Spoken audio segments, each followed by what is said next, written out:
wabarakatuh. Shalom, selamat siang. Di sini kami dari kelompok 1 akan mempresentasikan pembahasan kami dengan judul Implementasi Pendidikan Karakter Berbasis Kearifan Lokal pada Masyarakat Adat Dayak. Baik, perkenalkan nama saya Putri Enda Lestari. Di sini saya akan membacakan bagian abstrak dan juga kajian teori. Di bagian abstrak yaitu kearifan lokal merupakan salah satu pedoman hidup bermasyarakat. Walaupun sering mengalami perubahan dan perkembangan, tetapi nilai-nilai yang terkandung dalam suatu kearifan lokal tidak mengalami perubahan. Warisan yang ditinggalkan oleh leluhur harus tetap dilestarikan. Salah satu cara terbaik untuk menjaganya dengan mengimplementasikan nilai-nilai melalui pendidikan. Nilai-nilai yang terkandung di dalam kearifan lokal sangat banyak, tetapi anak tidak akan kesulitan untuk memahami karena selalu dekat dengan situasi konkret di dalam kehidupan sehari-harinya. Kemudian, pada kajian teori, nomor 1 yaitu pendidikan karakter. Pengertian karakter menurut Pusat Bahasa Depdiknas adalah bawaan, hati, jiwa, kepribadian, budi pekerti, perilaku, personalitas, sifat, tabiat, temperamen, watak. Adapun yang berkarakter adalah berkepribadian, berperilaku, bersifat, bertabiat, dan juga berwatak. Menurut Tadkiroatun Musfiroh, karakter mengacu kepada serangkaian seperti sikap, attitudes, perilaku behaviors, motivasi, motivation, dan juga keterampilan ataupun skill. Sekian dari saya, terima kasih. Ya, di sini saya mau melanjutkan materi selanjutnya yaitu dua kearifan lokal. Kearifan lokal dari dua kata yaitu kearifan dan lokal. Secara umum maka kearifan setempat dapat dipahami sebagai gagasan-gagasan setempat yang bersifat bijaksana. Pembelajaran berdasarkan budaya terdapat 4 bentuk, yaitu A. Belajar tentang budaya, yaitu menempatkan budaya sebagai bidang ilmu yang dipelajari dalam program belajar berupa mata pelajaran. B. Belajar dengan budaya, maksudnya proses pembelajaran terjadi pada saat budaya diperkenalkan kepada peserta didik sebagai metode pembelajaran. Selanjutnya C.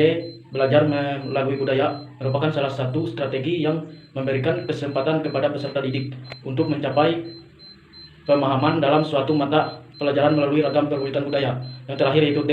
Belajar budaya, artinya bentuk pembelajaran yang menjadikan budaya sebagai patokan dan pedoman pedoman bertindak. Ya, sekian materi dari saya, terima kasih. Di sini saya akan menjelaskan tentang implementasi. Arti implementasi menurut KBBI, Kamus Besar Bahasa Indonesia, yaitu pelaksanaan atau penerapan. Sedangkan pengertian secara umumnya adalah suatu tindakan atau pelaksanaan rencana yang telah disusun secara cermat dan rinci atau matang. Kata implementasi sendiri berasal dari bahasa Inggris to implement, yang artinya mengimplementasikan. Sedangkan menurut Mas Minian dan Sabati, menurut mereka implementasi yaitu pelaksanaan dari kebijakan, dasar hukum juga, bentuk perintah putusan atau keputusan pengadilan. Proses pelaksanaan berlangsung setelah jumlah tahapan seperti tahapan proses undang-undang yang kemudian yang di-output dalam bentuk pelaksanaan kebijakan hingga kebijakan korektif bersangkutan menurut Witten, Bentley, dan Barlow 1993. Implementasi sistem adalah sebuah proses untuk menempatkan dan menerapkan informasi dalam operasi. Cukup sekian dari pemaparan materi dari saya. Terima kasih. Baiklah, di sini saya akan menjelaskan tentang metodologi. Metode yang digunakan dalam metode penelitian kualitatif deskriptif dengan menggunakan pendekatan empiris dan normatif melalui penggalian data wawancara dan juga telaah terhadap referensi bacaan berupa buku, hasil penelitian, artikel, dan bahan bacaan yang mendukung lainnya. Data yang dikumpulkan kemudian direduksi dan diambil konklusi sebagai bahan analisis. Adapun analisis yang digunakan yaitu analisis kualitatif dari data yang telah diolah. Teknik pengumpulan data yang digunakan yaitu 1 observasi, 2 kajian dokumen, 3 wawancara. Baiklah, di sini saya akan melanjutkan tentang pembahasan dan hasil. 1. Huma betang atau toleransi. Secara filosofis, huma betang adalah nilai-nilai kebersamaan yang berarti bahwa manusia terikat pada masyarakatnya. Manusia harus mengutamakan kepentingan masyarakat daripada kepentingan pribadinya.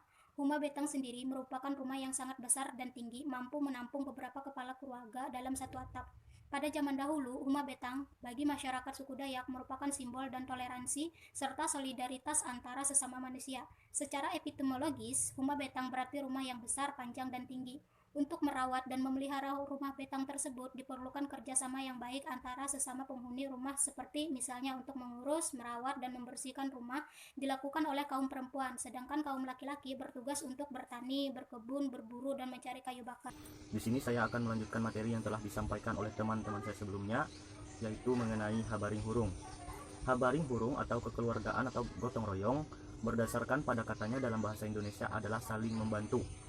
Namun, makna mendalam yang terdapat dari istilah Habaring Hurung itu sendiri yaitu adalah menjunjung tinggi nilai-nilai kekeluargaan dan gotong royong untuk mencapai belom bahadat. Secara filosofis, tujuan belom bahadat adalah perilaku hidup yang menjunjung tinggi kejujuran, kesetaraan, dan kebersamaan. Habaring itu sendiri sebenarnya ingin membangun masyarakat sipil, yakni masyarakat yang memiliki peradaban yang baik, tinggi, dan terpuji. Prinsip dasar Habaring Hurung yaitu menekankan pada pertolongan yang tidak boleh membedakan orang yang akan dibantu berdasarkan status sosial mereka, status perekonomian mereka, maupun garis keturunan mereka. Sekian. Di sini saya akan melanjutkan pemaparan materi dari teman saya. Materi yang akan saya jelaskan yaitu tentang Belum Penyang Jesimpe, yang berarti hidup rukun dan damai. Penyang Jesimpe berasal dari bahasa masyarakat suku Dayak yang secara harfiah berarti rukun dan damai demi kesejahteraan bersama. Konsep hidup Penyang Jesimpe ini tidak hanya berlaku antara sesama manusia, tetapi juga dengan Tuhan, dengan alam, bahkan manusia dengan dirinya sendiri. Oleh karena itu, ketika Penyang Jesimpe terlaksana dengan baik, maka kerusakan alam, keserakahan manusia, malapetaka, dan lain-lain dapat dihindari. Kemudian materi selanjutnya yaitu tentang Hapakat Basara, yang berarti musyawarah mufakat. Hapakat Basara berarti musyawarah mufakat dalam menyelesaikan masalah. Nah, dalam pandangan masyarakat adat Dayak sendiri, manusia tidak hanya dipandang setara, tetapi juga dianggap sebagai keluarga, sehingga ada ikatan persaudaraan, senasib sepenanggungan, walaupun terdapat perbedaan keyakinan. Nah, dalam sebuah keluarga masyarakat adat Dayak itu bisa berkumpul ke beberapa anggota keluarga yang memiliki kekayaan yang berbeda-beda. Ada Muslim, Kristen Katolik, Kristen Protestan, Kristen Pentakosta, dan Hindu Keharingan. Perbedaan keyakinan ini justru menjadi kekayaan yang menstimulasi masyarakat untuk saling menghargai dan membiarkan satu sama lain untuk menjalankan kewajiban sesuai kepercayaan yang dianutnya. Perbedaan ini diikat oleh ikatan kekeluargaan sehingga semua tampak saudara dan hidup damai. Terima kasih. Di sini saya akan melanjutkan penjelasan dari teman saya sebelumnya mengenai Hatamue Lingu Nalatai, Hapakaja Karende Melempang atau mengembarai pikiran dan perasaan satu dan lainnya saling mengunjungi. Hatamue Lingu Nalatai, Hapakaja Karende Melempang adalah pemikiran tentang sifat-sifat kelunen atau manusia dalam hidup bermasyarakat, bertetangga, berbangsa, dan bernegara. Prinsip ini sebenarnya merupakan prinsip yang menekankan pada semangat solidaritas dan mengajarkan masyarakat untuk berempati dengan keadaan di sekitarnya atau lingkungannya. Yang kedua, menjaga dan melestarikan alam. Menjaga dan melestarikan alam merupakan bentuk nilai-nilai lokal atau local wisdom yang masih dijunjung tinggi oleh masyarakat suku Dayak. Tujuannya adalah untuk menjaga keberlanjutan keseimbangan alam, sebab menurut ajaran masyarakat suku Dayak, jika manusia merusak alam, maka mereka akan dimurkai oleh Ranying Hatala atau Tuhan. Prinsip ini sebenarnya mengandung pesan moral bahwa sebenarnya manusia harus menghargai alam, tidak merusak alam, mengambil hasil dari alam seperlunya, serta menjaga kelestarian alam. Demikian yang bisa saya sampaikan. Sekian dan terima kasih. Di sini saya akan melanjutkan pemaparan materi yaitu tentang penghormatan terhadap pohon, hewan, dan alam. Penghormatan terhadap pohon, hewan, dan alam merupakan salah satu media yang dipergunakan oleh masyarakat suku Dayak dalam melakukan proses internalisasi nilai-nilai untuk melestarikan dan menjaga keseimbangan alam. Dalam kepercayaan masyarakat adat Dayak, pohon yang boleh untuk ditebang dan digunakan untuk kehidupan sehari-hari adalah pohon yang usianya sudah tua dan dilihat dari ukuran pohonnya tersebut sudah besar. Namun tidak semua pohon yang besar dan tua dapat ditebang oleh masyarakat. Ada beberapa pohon yang disakralkan, yakni upun lunuk, dan hewan yang disakralkan yaitu hadangan. Terima kasih. Nah, jadi di sini saya akan melanjutkan pemaparan materi, yaitu materi saya yaitu tradisi Bahandep. Nah, tradisi Bahandep yaitu cara penggarapan lahan perkebunan yang dimana secara bersama-sama dikerjakan dan secara bergantian atau bergiliran. Nah, lalu pahari. Nah, pahari dalam bahasa Dayak yaitu saudara atau keluarga. Nah, ini bisa keluarga inti, yakni itu yang memiliki hubungan darah maupun sesama masyarakat Dayak etnis yang menghargai dan menghormati hukum adat Dayak itu. Lalu melalui tradisi Bahandep, sesama pahari itu saling tolong-menolong. Nah, hingga saat ini Bahandep masih dipertahankan.